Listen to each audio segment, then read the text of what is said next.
Our first speaker is Hillel Wasserman, and he is going to tell us how he came to Adat Ari to say Kaddish for his father, and how he found a wonderful community, and he is now a minyan regular. And he's going to talk to you a little bit about that. And as always, there will be time for questions. So, Hillel, come on down.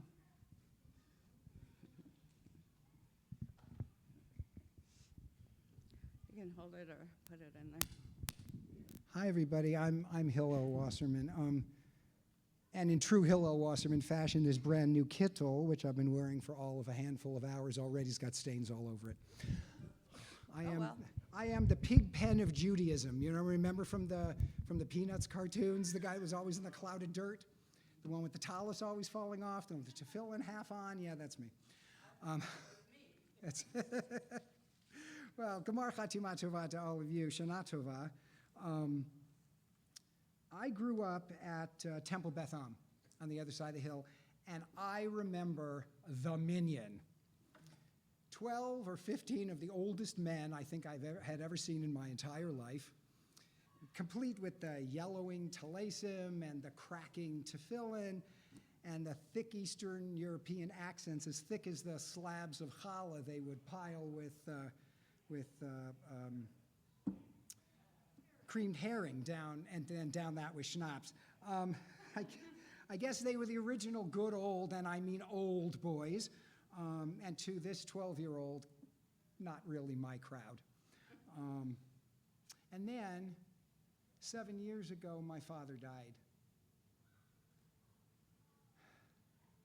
And I needed a place to grieve. I needed a place to mourn. I needed a place to say Kaddish. What I really needed was a minyan. And what I got was a dot.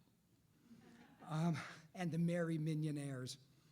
That I was going to say Kaddish for my father was never in question, right? I mean, I watched when I was 12 how he did that every day for a year with the good old boys club. And my father's father, my grandpa Reuben, was not very nice to my dad. And so that he would choose to honor him in that way really spoke to me, because my father loved me.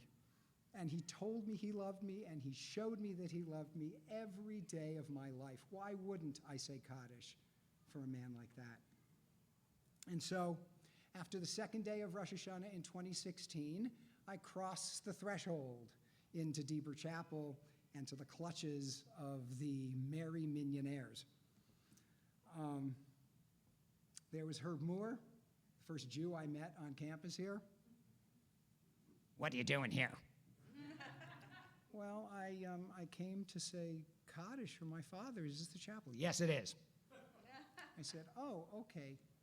Sit down and put on a tallis. Herb and I became best friends. I was determined to make that man my friend. I sat in front of him every day.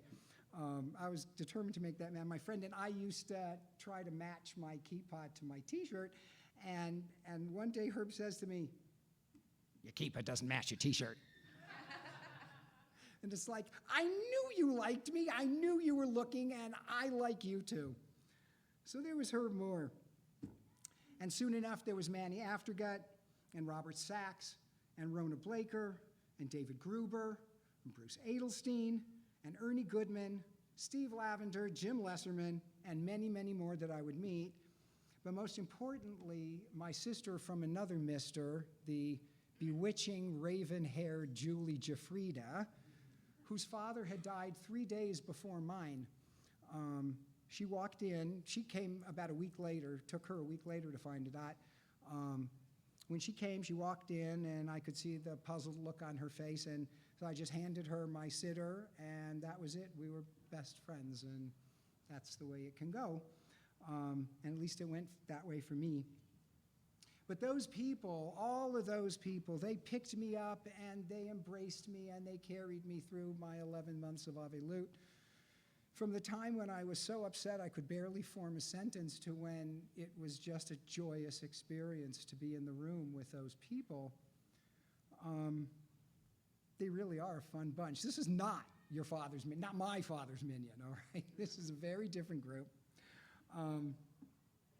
About halfway through that time, I decided that I liked these guys so much, I liked what I was doing so much, that I was going to come back every day. And that's kind of what happened, because I wanted to be the 10th man for whoever else was going to walk through that door like I did, because that's what all of you did for me.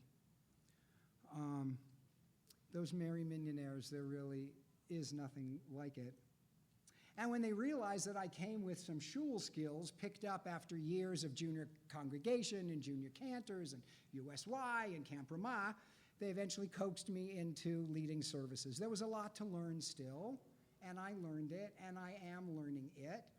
And the more I learn it, the more I love it. And I love the patience of everyone who watches me as I learn and funfka my way through the service.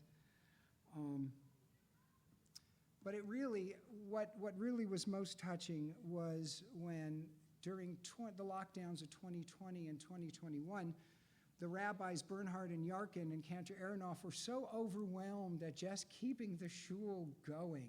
You know, Lena LeBeau and her crowd were working, you know, very much behind the scenes, but the face of the shul, of course, were our rabbis and our cantor.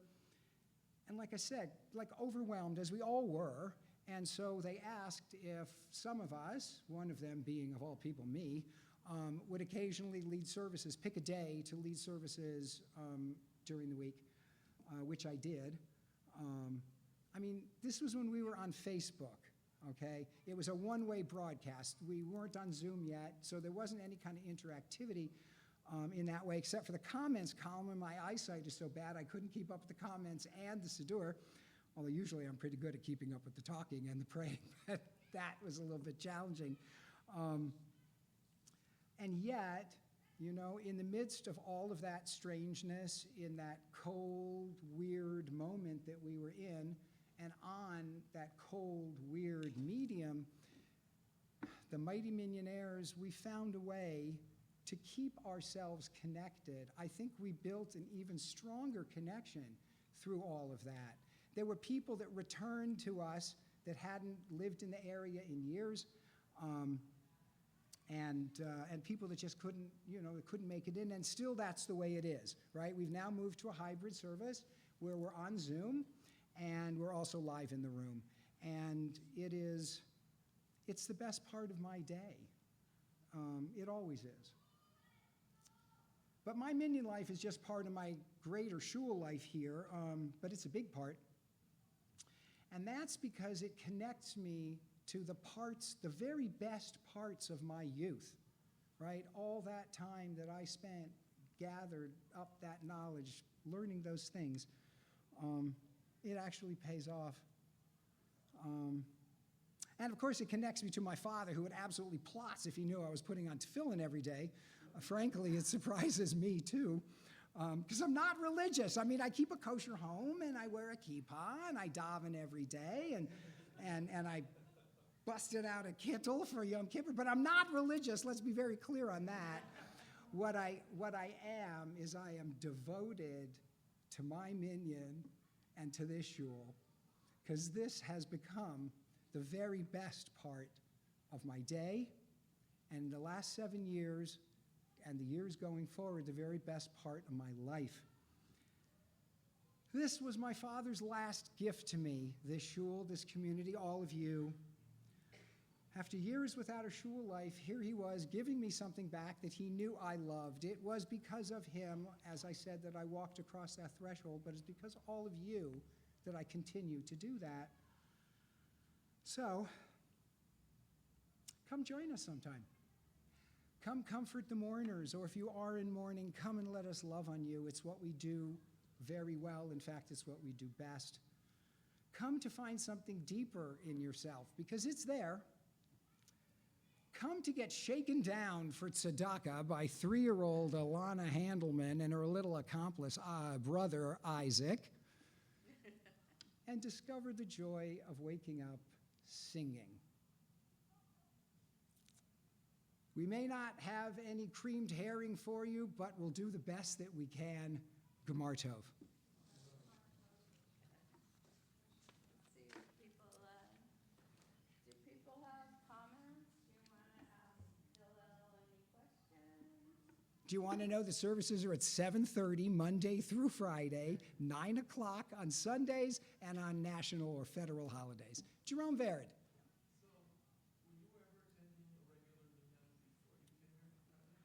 No, I was not. I did not attend a regular minyan before I came here. This is very, was very much out of character for me, but it was something I needed to do at the time, right? But now it's something that I choose to do. Because you come and teach me things. And that too. Don't the best of us. Adam, you had a hand up.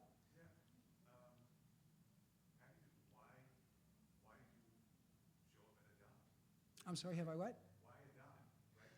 There's 1,000 synagogues. There are 1,000 synagogues here. The deal is that this, I'll admit it, lazy Jew was close by. I live at Whitsett in Ventura. But I also knew this was a conservative shul, and the closest one, to me, it was a conservative shul that was run by a rabbi whose older sister sublet me the apartment I lived in Manhattan 36 years ago. I knew that he was here. That didn't get me across the door. Judy Dubin Aronoff, I grew up with her. USY, Hebrew High, Camp Ramah. Lovely voice, but that's not what brought me here either, really. It really was saying Kaddish, but that is what has kept me here, is everyone that I've met. When my mother died, by then I was already pretty installed around here. And the way that I was supported by actually the entire shul population, but particularly the minyanaires. My sister asks me, don't you do anything else but go to shul? And sometimes I have to ask myself that too. The dog asks me that all the time. But she actually likes it because she knows she gets a good guilt treat when I'm going to be gone for a long. Hey, I didn't do it, which I can't often say is the case. But anyways, yeah, it's, Adam, what keeps me here is, and what brought me here is what keeps me here, is what I found. And it's what you hear all the time, right? You hear this from everybody, every bar mitzvah parent that passes through the minyan, which is one of the nice parts, by the way, the little secret parts of the minyan, is the bar and bat mitzvah kids come on Thursday mornings. And so we have a chance to actually, at least learn their names and recognize their smiles and meet their parents. And so when you come to shul on Shabbos, they're not like strangers. It's kind of nice. But what you hear all the time from those parents is just how much of an embrace this community is. And if I wasn't experiencing it, I'd be rather skeptical. But it's true.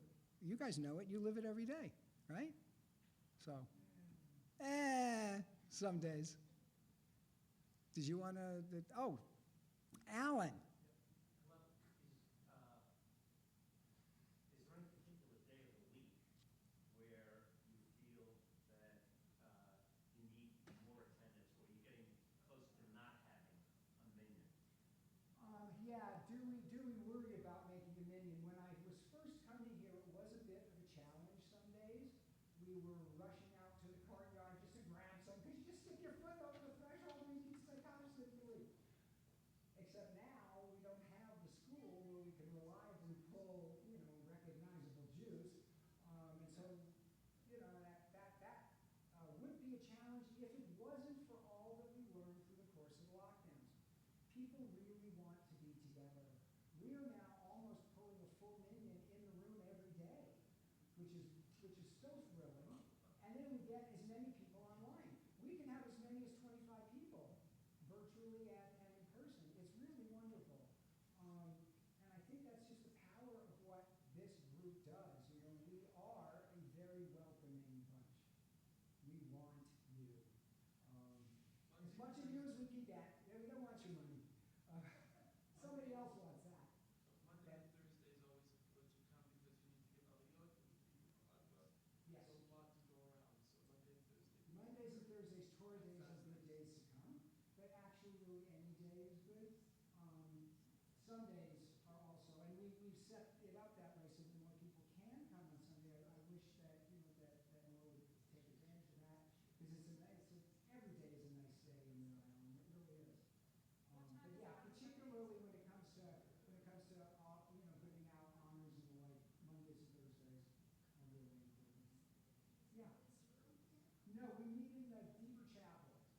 is really just across the courtyard from the main sanctuary.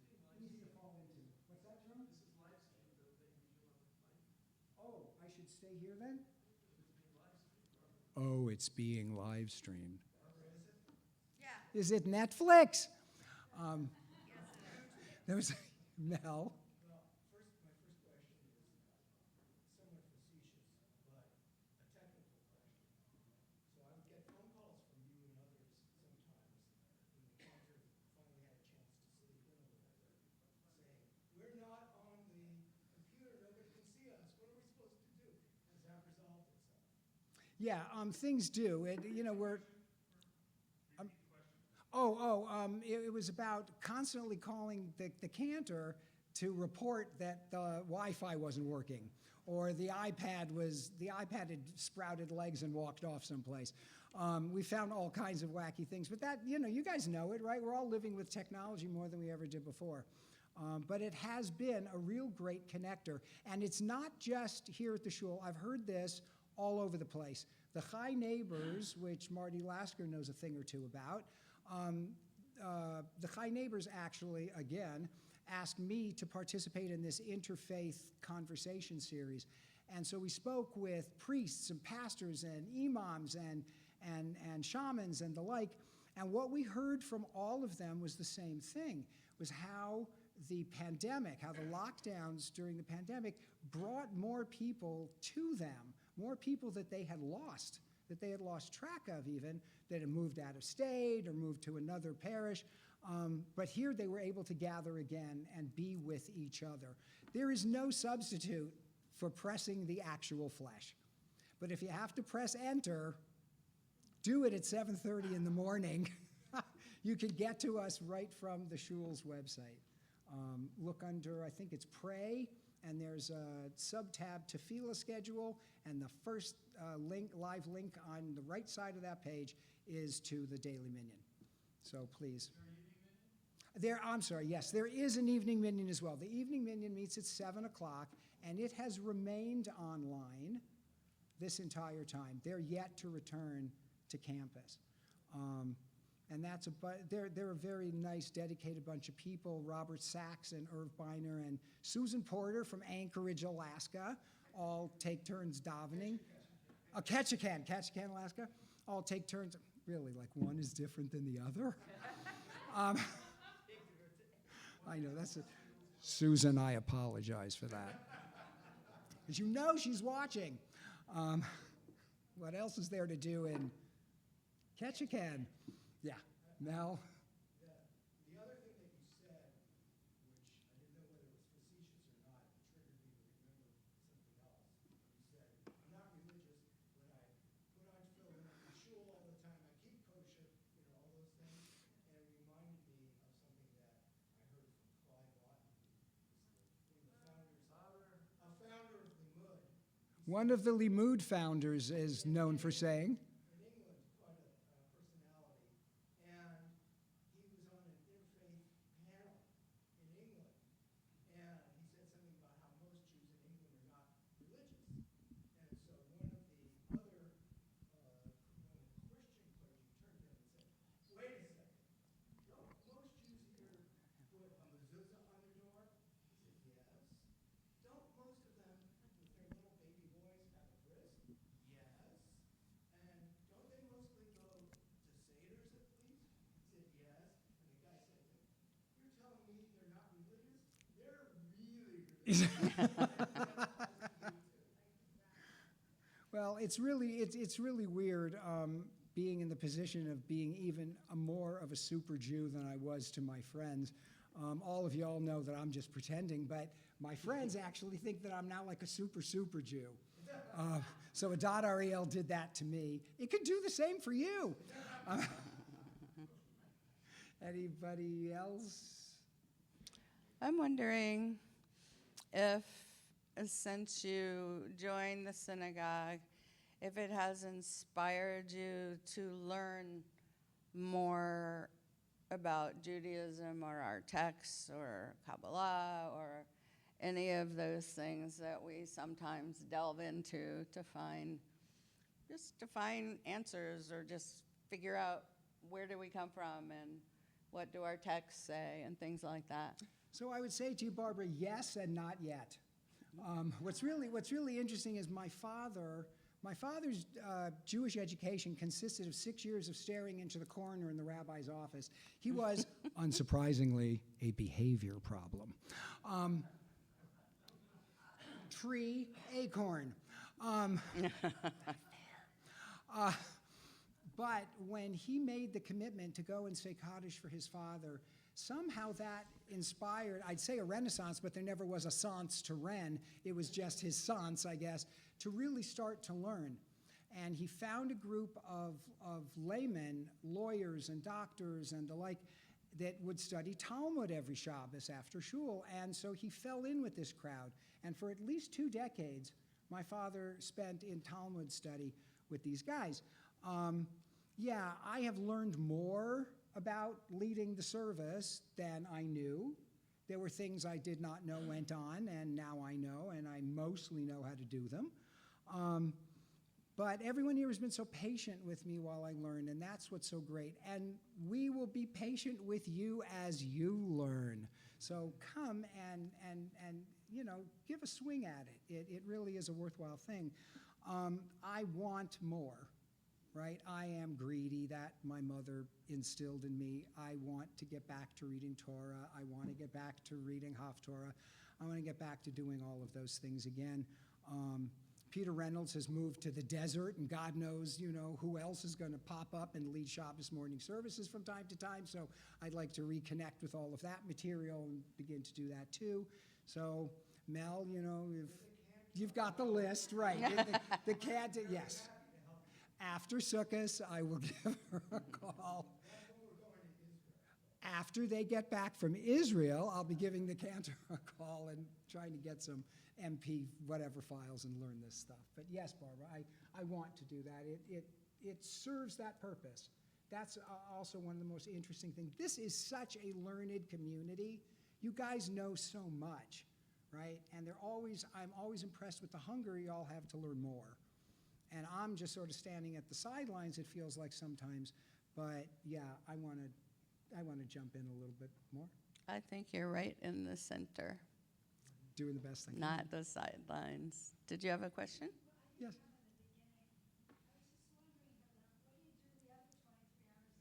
Yes. Walk the dog. She's very demanding. You know, I'm not sure anymore what I do. I'm not working as much as I used to. So I guess I'm just plotting other things to do here at shul. The Yom Ha'atzmaut celebration is going to be coming up again next year. Be here for it. It's going to be really big.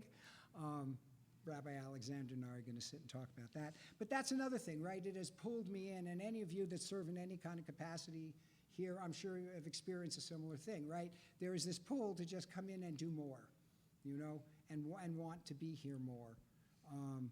At least that's the way it's worked for me.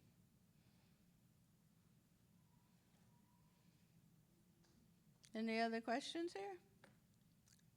We're Then good? maybe it's time for you to talk, Barbara. We're going to have a little break. We'll have a little break. Yeah. Thank you for asking me to do this. Yeah, I'm so glad you did. Thank you so Thank you. much. Thank you all for putting up with me, which is like a common theme.